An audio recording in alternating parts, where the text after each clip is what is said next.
All right, today it's time for a recommendation video, and since it's February and I've never done one like this, I wanted to talk about books that I like reading this time of year. This is probably one of the few times of years where I am really seasonal. Not only is it around Valentine's Day, so romance is in the air hypothetically, but it's not really that. Like, this for me is one of my hardest months consistently ever since I was a teenager. February sucks.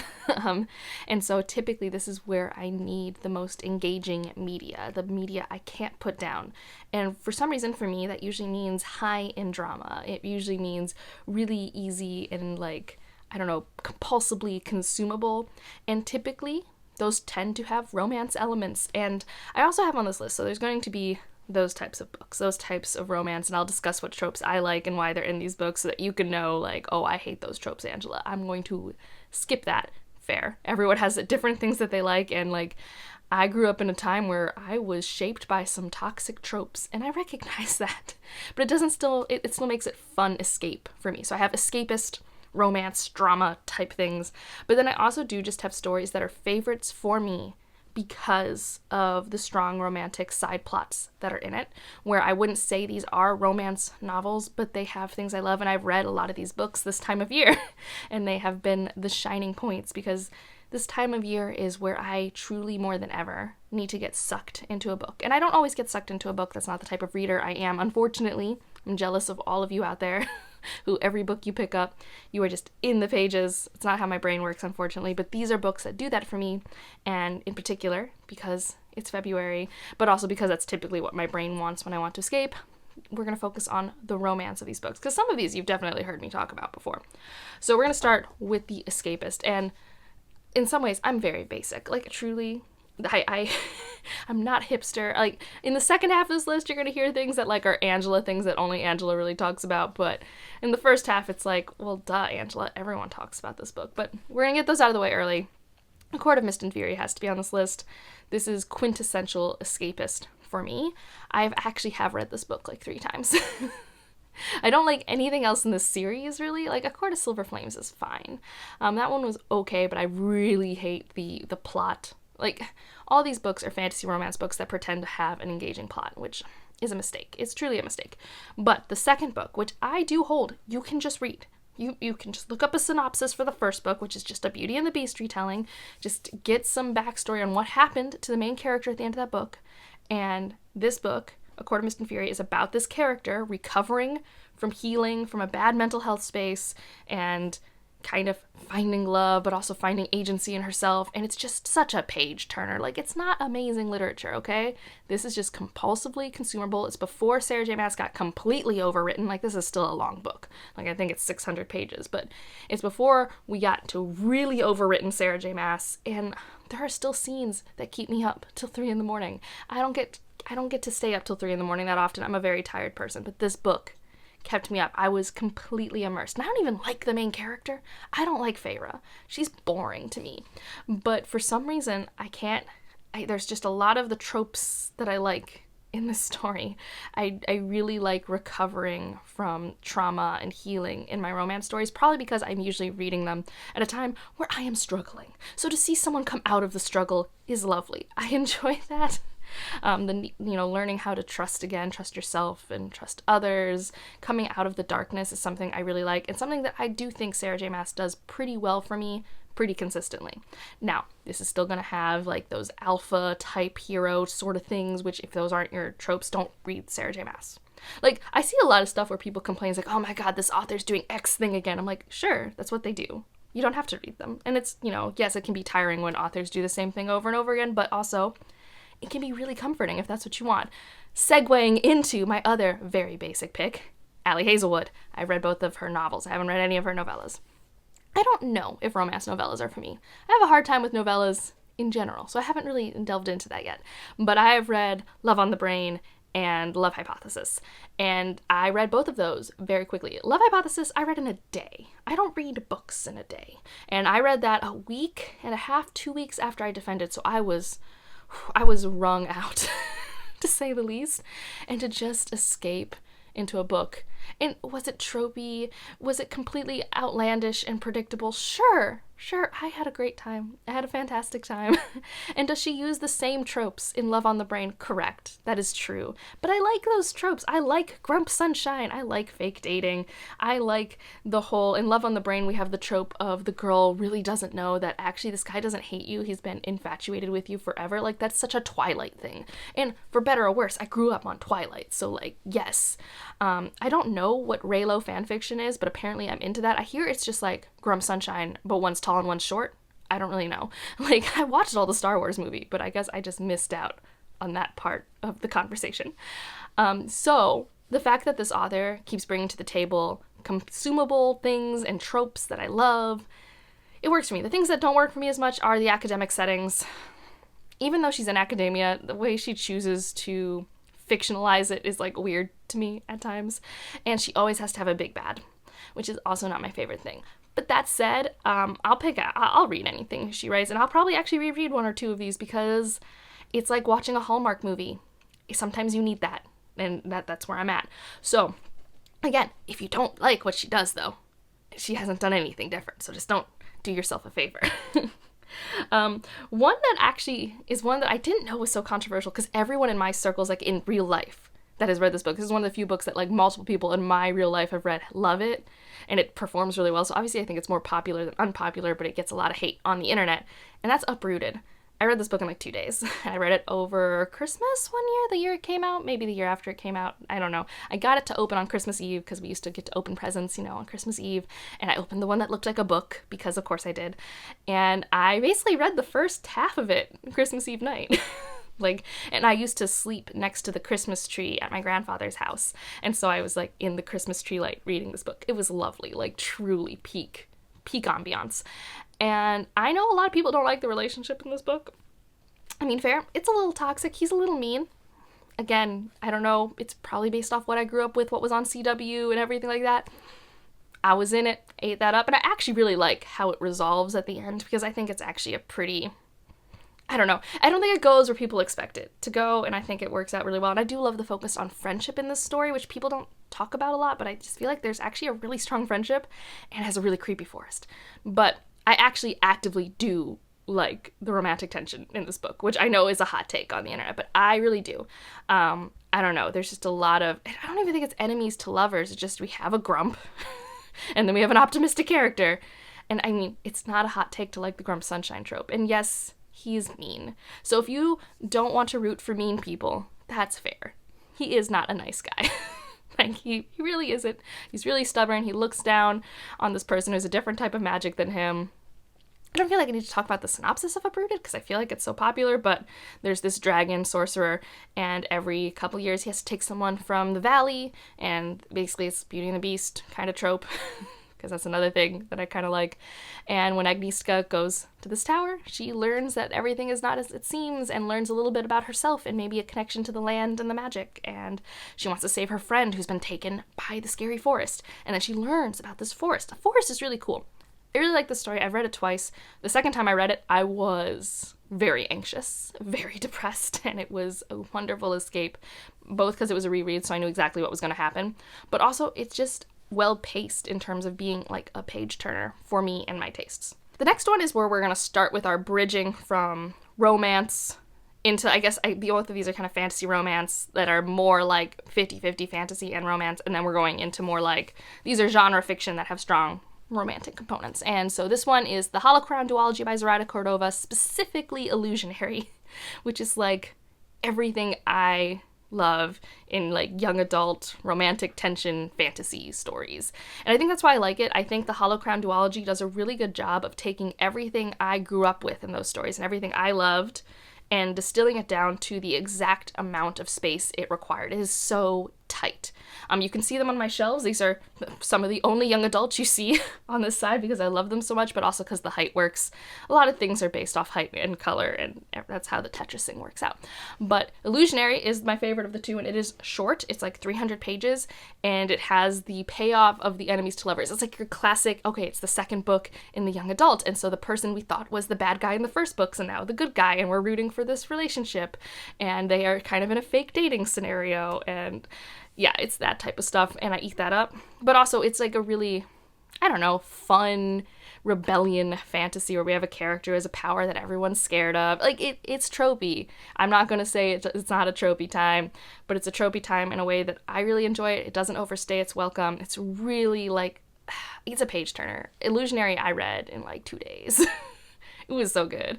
And I loved the tension of that romance. Like, and that's the thing. For me, a romance story, if I'm reading it for the romantic elements, I want to make sure that we are touching base on that tension fairly often. I don't like to stay away from that. And I know tension doesn't work for a lot of people. Some people might find that too angsty or dramatic or just be like, get on with it already. For me, I like that. I like, even if it's contrived, even sometimes especially if it's contrived, I like tension in my romance stories.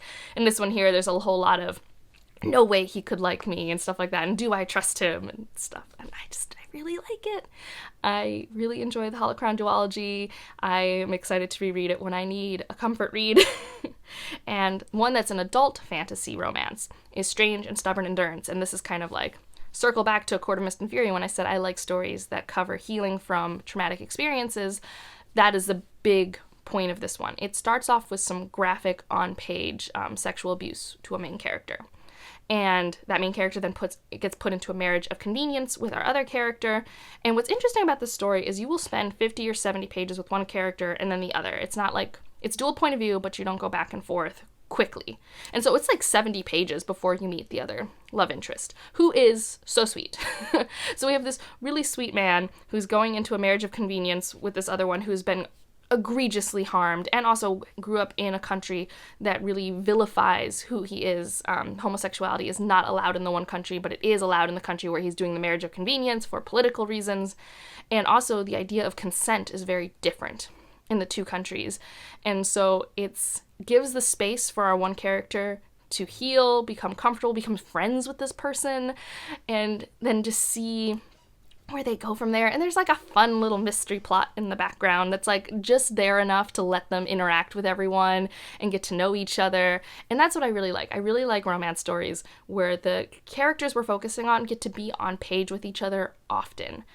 So even though, like I was saying earlier, you don't get to be in their point of views like back and forth very often, you do get to see them interacting with each other once we are like, I don't know, 80 to 100 pages in. But even though it takes that long, we have some really great platonic relationships in this one as well, which is another thing I really like in my stories, is when there are also equally a good amount of platonic relationships. Because that usually just means that the author is really good at interactions, and that's like a thing I just love in every single one of my stories. So yeah, this definitely has content warnings. They're in the front of the book, written by the author, but it really does what I really like romance stories to do. And now into stories that are not romance, but I really like them because of the romantic elements. Those are the things that like stick with me when I'm like far away from the books. And one of them is The Shadowed Sun. This is the second book in the Dreamblood duology by N.K. Jemisin. This one's tricky because this one is not going to work for everyone. I mean, the Dreamblood duology, I would argue, is probably her least favorite of everything she's put out. At least it's the least talked about. And this was her first written, but not her first published. Or at least The Killing Moon was. I don't know when she wrote The Shadowed Sun, which takes place like 10 years after the first book. You still probably should read the first book before you read this, but it's mostly just same world, following political consequences of the first book, and the first book probably for sure grounds you more in the magic system. But the second book's a different character. Hanani is one of my favorite characters of all time, and this is a story where if you are like, I want to explore a messy adult experience with romance and agency and going through life as an adult, like the messiness of being an adult and still not knowing everything, like you're not settled, this is a wonderful story for that. And in particular, the romance, it is a romance-ish, but not really, between her and this other character. How it finds its resting place, I found extremely cathartic. Because it's not a traditional romance at all. Like, I really don't want to lead you astray. But when I think of The Shadowed Sun, the thing I love is how Hanani was allowed the room on the page in her head to explore how she felt about herself, in her job, in her space in the world, and where she wants to be. And also her messy relationship with this man who has wronged her severely. And also her relationship and emotions towards him, and how that evolves. And I think it's just done with a lot of care. And I think about it a lot, mainly because I don't think you get to have stories like that be done in a non-toxic way, in my opinion. Like, a lot of the stuff I talked about earlier, there's some toxic representation, and I'm not even going to, like, condone it. It's just escapist, fantastical romance stuff. But here it's like, you get to watch someone deal with something really heavy and have an adult interaction with it. And I just don't get a lot of stories like that. And as someone who's gone through a lot of messy relationships, continually goes through messy relationships, you know, platonic and otherwise, it's cool to see that on the page. So definitely not escapist, but it's something I think about. Another one will be no surprise to anyone, is The Best of All Possible Worlds. This is not a romance, but it reminds me, like, if you are watching, like, your serialized TV, like, if you like Bones, and you watched it for, like, so many seasons because you needed Booth and Brennan to be together because you know they're meant to be together. It's that type of energy, okay? And that's what it is in this story, which is, like, very episodic. And you have these two characters from two different worlds, two different backgrounds, and they're working together towards a goal. And their interactions are so sweet. And I just need them to be together. And getting to watch them lean on each other as colleagues, as friends, as, you know, exploring the idea of, wait, do we like each other? It's not the focus of the story whatsoever, but it's one of my favorite parts. And I actually accidentally read this Valentine's Day weekend once, like, accidentally. Like, I picked it up forgetting it was Valentine's Day weekend, and I consumed it in, like, a day. And it made my heart warm. It truly did. Because I really love the found family elements as well. The team dynamics in this book are also very similar to, like, Why I Love Bones, where it's like, yeah, I love this entire team and what's happening in their interpersonal relationships as well. I don't think it'll work for everyone. Karen Lord is definitely a very, like, Angela-centric author. Like, I think she writes very well. And I really love this episodic, almost Star Trek approach. And it works better for me than when Becky Chambers does it, which, if you already have Becky Chambers, wonderful. But, like, for me, I tried Becky Chambers and it didn't work for me. And I love Star Trek, so this is, like, also lovely in that way.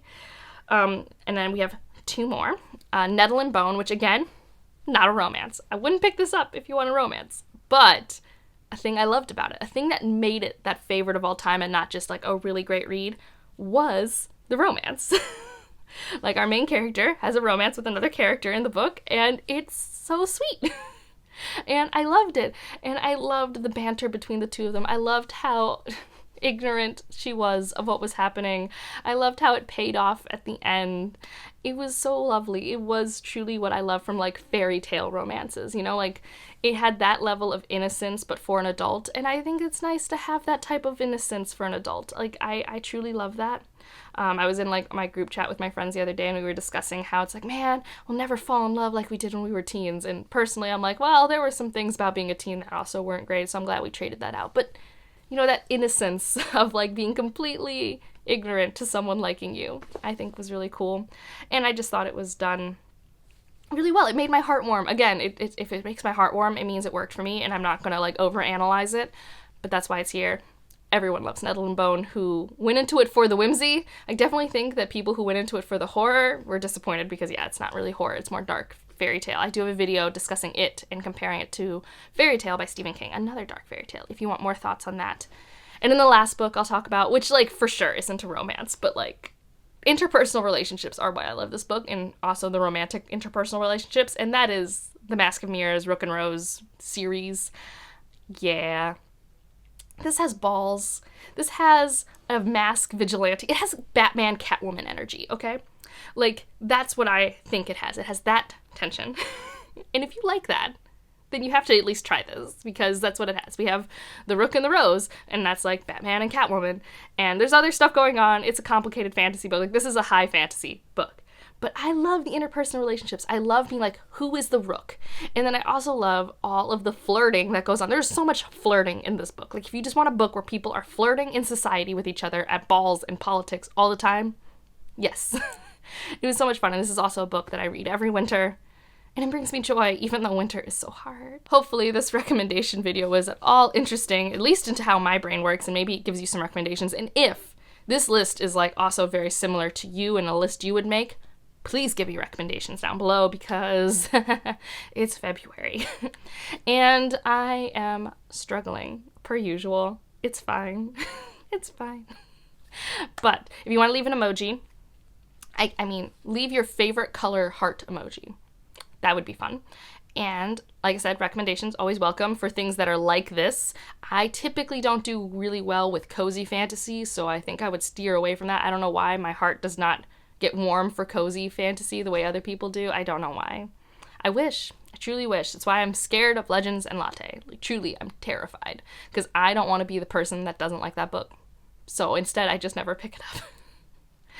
Anyways, like if you liked it, subscribe if you want to, and I'll see you in the next one. Bye.